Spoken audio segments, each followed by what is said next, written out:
Salut, petit mois du vendredi, on est déjà à la fin de la semaine, déjà une semaine. Je vous ai préparé une petite vidéo d'une sortie que j'ai faite sauf erreur le 10 janvier, un dimanche. Voilà, il faisait pas trop moche. Je vais vous présenter un réchaud à pyrolyse. J'ai mes deux gamins avec, puis ils sont intenables, mais ça fait rien, je vais y arriver.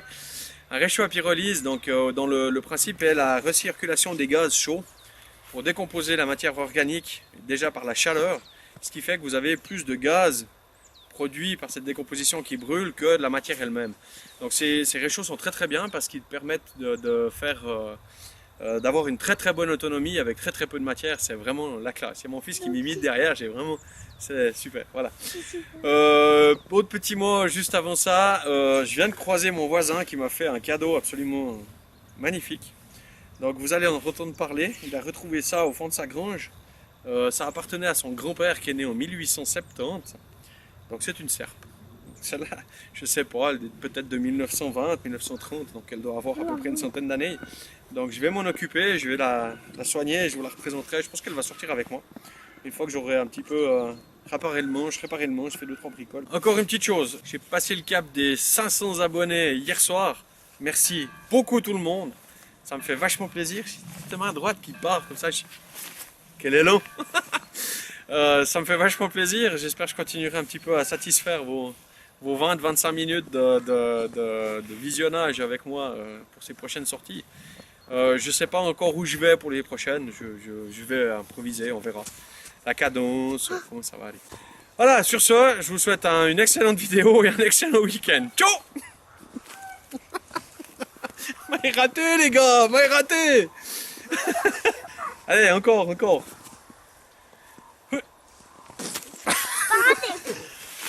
Allez. Tricheur, vous êtes trop près là. Très tricheur.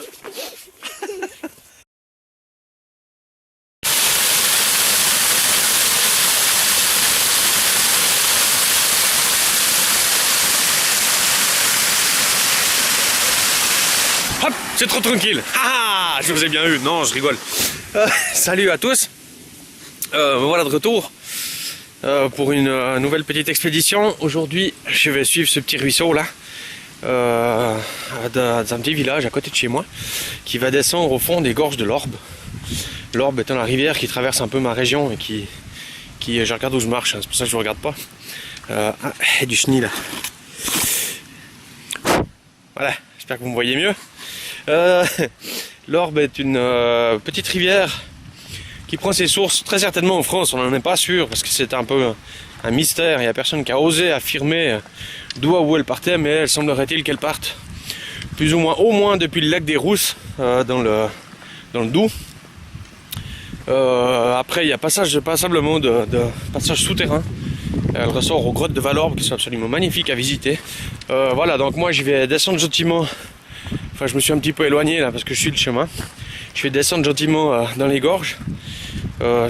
Là je vais aller dans un endroit où je suis très peu allé. Je crois que j'y suis allé une fois avec mon fils il y a longtemps. Et puis c'est pas forcément le plus beau, mais comme c'est pas forcément la plus belle saison non plus pour descendre dans ces gorges, je pense que ça devrait déjà suffire au niveau décor et puis pour planter un peu le décor pour les prochaines vidéos éventuellement. Voilà, aujourd'hui c'est l'ouverture donc on est le 11 janvier. C'était l'ouverture de la truite lacustre. Donc je pensais aller pêcher aujourd'hui, puis comme j'ai commandé mes permis un peu tard, je me suis dit tant pis, je fais autre chose. Puis ce matin dans la boîte aux lettres il y avait mes permis de pêche. Donc j'aurais pu encore zapper sur un autre truc, mais ça sera pour une autre fois. Je vais préparer un truc sympa bonnard, surtout pendant qu'il fait encore un peu frais là, ça peut être rigolo d'être tout seul sur le lac, surtout quand il est calme. Aller se trouver une petite plage, faire son petit truc, enfin voilà quoi, sympa hein. Ouais, alors voilà. Ok, je descends parce que là je blablate déjà un peu trop, et puis on va se retrouver en bas pour vous présenter peut-être 2-3 bricoles si tout se passe comme prévu. Normalement pas de pluie annoncée à part 2-3 gouttes. On verra bien comment ça se présente. Voilà, allez je descends, à tout de suite.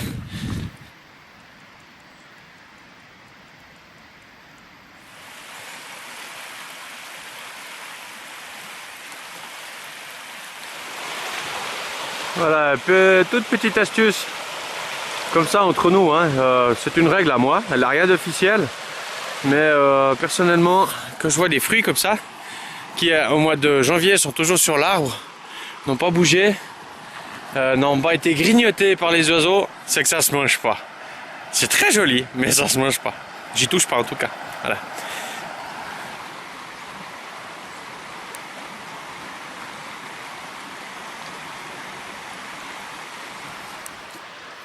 Ah, jaune panneau dont il faut se méfier.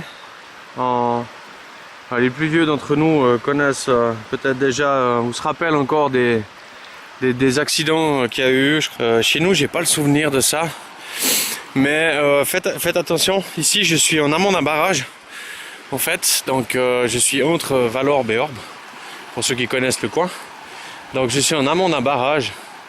Et ce barrage, s'ils ouvrent les vannes pour le vider un petit peu, surtout en cette période où il y a la fonte des neiges, ça ne va pas créer des grandes vagues d'eau, mais des montées assez violentes. Donc c'est clair qu'il faut en tout cas pas camper.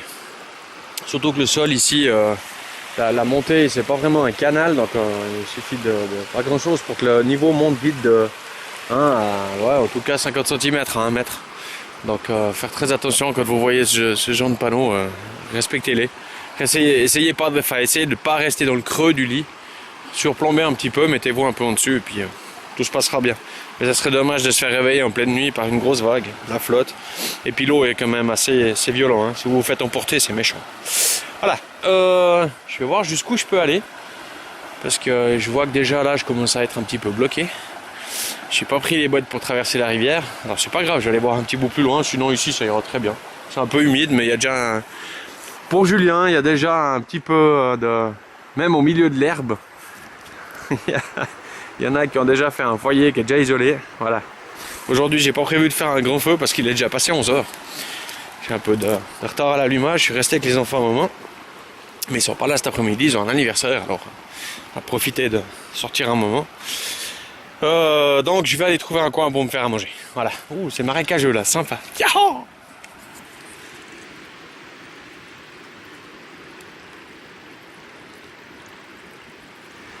Voilà, un petit passage pour Dan. Ce pauvre Dan, ça fait une semaine qu'il cherche du boulot en forêt. Je crois qu'il est jamais tombé sur la bonne forêt à mon avis. Voilà, ça fait pas 20 minutes que je suis là, il y en a déjà un là qui s'est vraiment écrasé. Il y a de quoi ramasser de l'écorce. Pour un petit moment, pour démarrer quelques feux. Voilà. Je me suis arrêté quelques secondes pour prendre de l'écorce. Waouh, c'est la première fois que je tombe sur un tronc. Pareil, voilà, je donne ça par rapport à mon doigt. L'épaisseur de l'écorce là, j'avais jamais vu ça comme ça. Ça fait vraiment un joli taquet quoi. On verra après comment ça brûle, si ça brûle aussi bien que la fine, mais purée, bon morceau. Hein. Voilà, là il faudrait presque un ciseau à bois pour finir de la découper, donc. Ouais, puis une odeur très particulière. Voilà.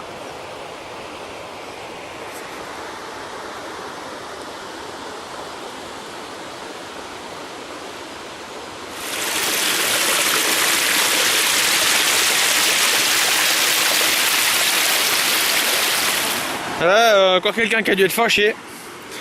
Voilà, je vous présente un reste de serpe italienne ou serpe suisse. Elle a plusieurs noms, mais je crois qu'à la base c'est une serpe piémontaise. Je ne sais pas si vous entendez avec l'eau, donc une serpe piémontaise d'origine italienne. On en trouve plein ici, tous les bûcherons en sont équipés. Je vais la laisser là jusqu'à ce que je reparte, je la reprendrai en passant. Jamais des fois que j'arrive à souder un bout de ferraille encore au bout, puis elle pourra servir encore un petit moment, elle est vite nettoyée celle-là, pas de souci. Juste après la serpe, j'aperçois un petit coin sympa, j'ai pas avancé beaucoup, hein. Là ça fait 20 minutes que j'ai peut-être fait 50 mètres, 100 mètres, je sais pas, mais là je suis tombé sur un tout petit coin, j'ai le soleil en pleine figure, je sais pas si vous verrez grand chose.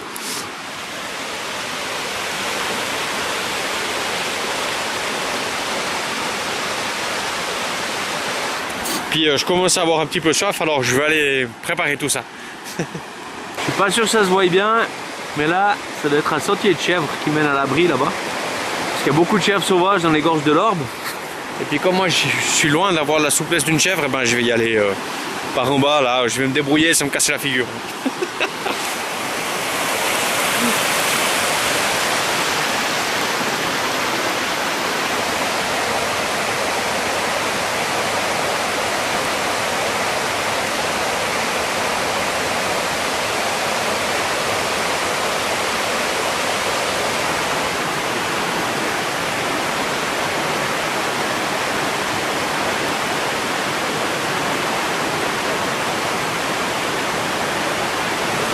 Ouais, j'étais jamais venu ici, j'ai bien fait de venir. Apparemment un joli petit coin, je connaissais pas du tout. Un surplomb, un abri quoi, il y aurait de quoi faire un bivouac. Je pense que le bruit par contre va être un gros problème parce que le bruit de l'eau qui court, comme dirait ma femme tessinoise, voilà. Je vais essayer de me mettre un peu au contrebas, voilà. Là ça va déjà mieux. Je suis pas le premier à venir, apparemment il y a déjà un foyer, Julien. Voilà, avec des pierres autour. Alors c'est clair que normalement c'est pas, je vous le dis, c'est pas vraiment la saison en temps normal où on vient s'aventurer parce que cette roche friable dans une roche calcaire, mais vraiment très calcaire, hein, on est dans le Jura, donc on a une pierre ici qui est vraiment très très friable. Et puis en cette période de l'année, normalement, mais là ces jours, on descend pas en dessous de 3 degrés la journée, la nuit et 7 degrés le jour. En période de gel, il y a beaucoup de morceaux qui se détachent. Et puis en principe on essaye de pas trop rester dans ce genre de coin parce que voilà, ce type d'amas là c'est typiquement de la pierre qui s'est détachée avec le gel et le dégel. Donc il faut faire vraiment attention. Pire que ça encore, selon la période, moi j'ai vu ici depuis le haut bien sûr, hein, on s'aventure pas dessous.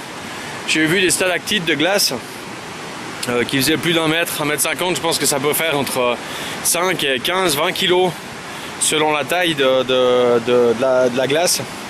Moi prendre ça sur le cornet ça m'intéresse absolument pas, donc voilà quoi. Alors je vais vous présenter mon matériel, je pense ici, je vais déballer ça dans 30 secondes, mais après je vais aller me mettre là-bas, c'est beaucoup plus joli, il y a plus de bruit, mais au moins il y a du soleil, et puis merde, je me fais plaisir un peu aussi, non hein. Bon.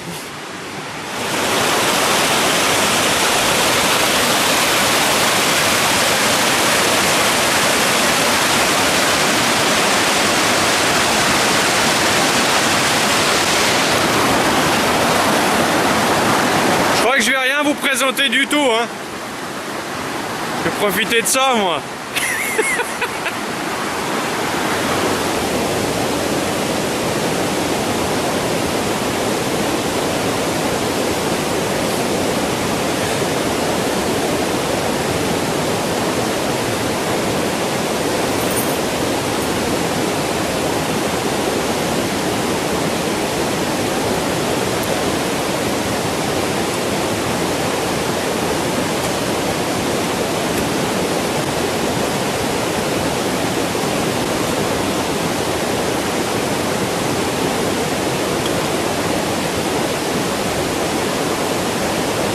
Alors, je sais pas si vous m'entendez, j'espère. Sinon, je ferai des sous-titres. Aujourd'hui, j'ai pris ma petite tasse qui va chauffer tout de suite.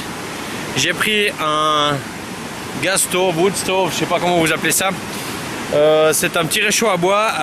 Je crois qu'il y en a qui appellent ça pyrolyse. J'ai encore pas étudié toute l'histoire. C'est un petit réchaud à bois avec donc recirculation des gaz. Donc, il ne fait théoriquement, une fois qu'il a commencé à chauffer, il ne fait théoriquement pas de fumée. Donc aujourd'hui j'ai pris mon lard séché, mes lentilles, une carotte ou deux. Je vais essayer de me faire un petit plat avec ça et voir si ça arrive à cuire 20 minutes parce qu'il faut 20 minutes pour les lentilles. J'ai pris des bûchettes de la maison, j'ai un peu de bois là autour, ça va aller, mais j'avais prévu que dans les gorges il n'y aurait pas grand chose de sec et puis encore moins forcément à la taille. Pourtant il y en a quand même, donc je pense que ça va aller, j'ai de quoi faire. Voilà. Alors je vais préparer tout ça gentiment et puis voilà, on va commencer par chauffer un petit truc à... Je crois que j'ai pas remis de gel dans mon truc, voilà, peut-être que je fasse ça au bois, on verra. J'en fous moi. On improvise, c'est ça la nature, hein?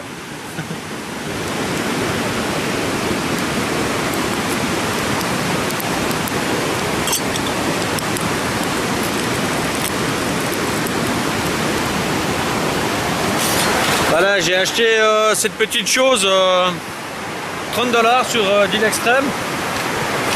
Je l'ai monté une seule fois je crois et je ne l'ai pas encore utilisé, donc je vais essayer en direct live de vous faire le montage. Je vais charger ça et puis on va essayer de cuisiner avec, voir si ça fonctionne bien, si ça tient le coup. J'ai encore pas mis de commentaires.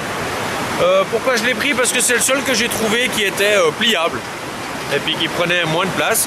On peut très bien faire ce genre de choses, je vous ferai peut-être un petit truc, un topic là-dessus. avec 2 boîtes de conserve, ça fonctionne très bien. J'en ai fait un, je l'ai essayé. Ça fonctionne très très bien, mais par contre ça prend un peu plus de place. Enfin, quoi que dans l'absolu, ça dépend. Voilà, alors je vais passer au montage, je vais essayer de le monter et puis on va voir après si ça fonctionne. Hein.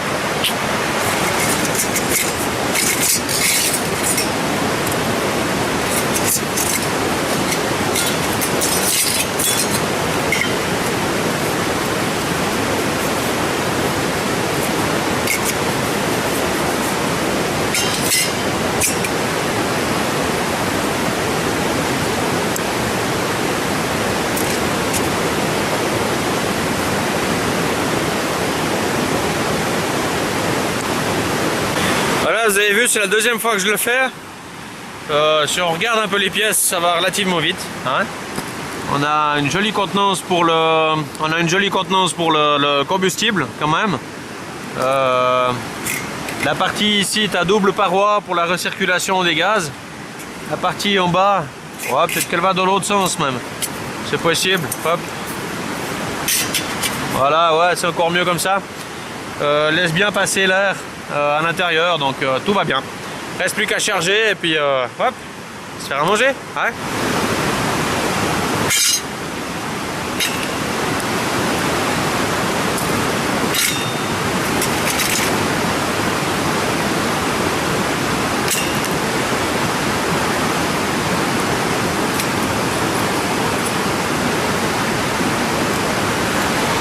Autre avantage indéniable, ce réchaud va aussi me servir de support de caméra.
ça brûle quand même assez bien à l'intérieur. Hein. Le défaut suivant, enfin, ou le défaut peut-être, c'est d'attendre que tout ça refroidisse avant de pouvoir le démonter. Ça c'est le défaut numéro 1. Comme j'avais pas mis en route la caméra avant, on voit que dessous c'est un peu brûlé. La recirculation des gaz chauds fait que le sol ramasse considérablement. Donc faire ça en terrain découvert et pas comme moi là sur de la mousse, c'est mal fait. Voilà.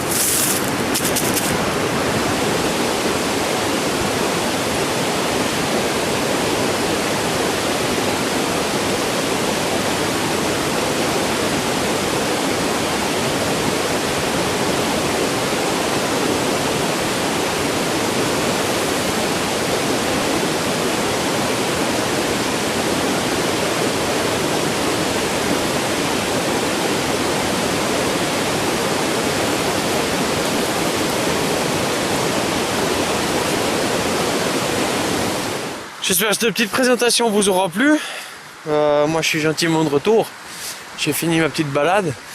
C'est très chaud là, je suis assez content. Je pense que pour les sorties solo en tout cas, où il y aura besoin de faire un petit feu juste pour faire de la bouffe, ça sera largement suffisant.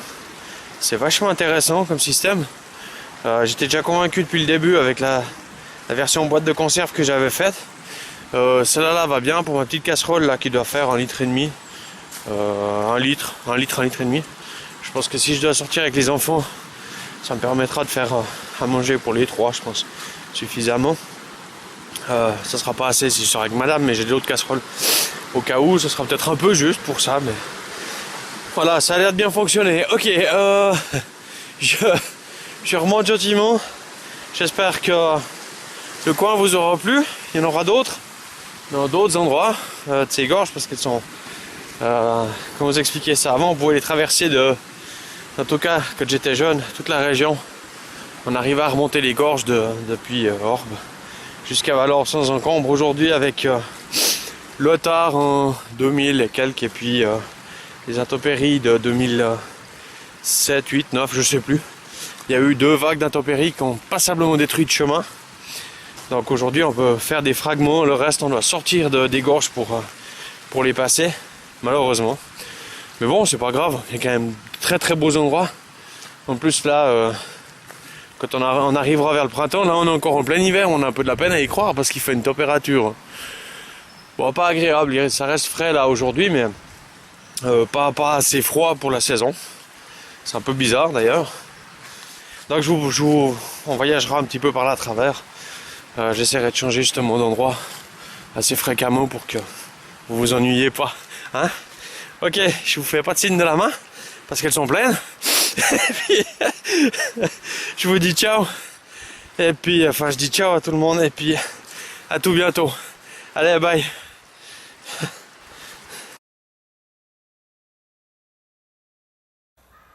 Bon, je vais dire, voilà, j'ai fait le tour. Bon week-end à tous. Ciao. Puis au moment où je dis ciao, vous me lancez les boules de neige. Non, pas maintenant, après. Je vais refaire, maintenant, je vais dire. Vas-y, refais ta boule, Thomas. Il faut viser juste, hein. Tu me vises la tête, je m'en fous, c'est pas grave. Thomas, fais une boule. Grosse boule. Bon. Alors, on y va, vous êtes prêts? Ouais. Ouais.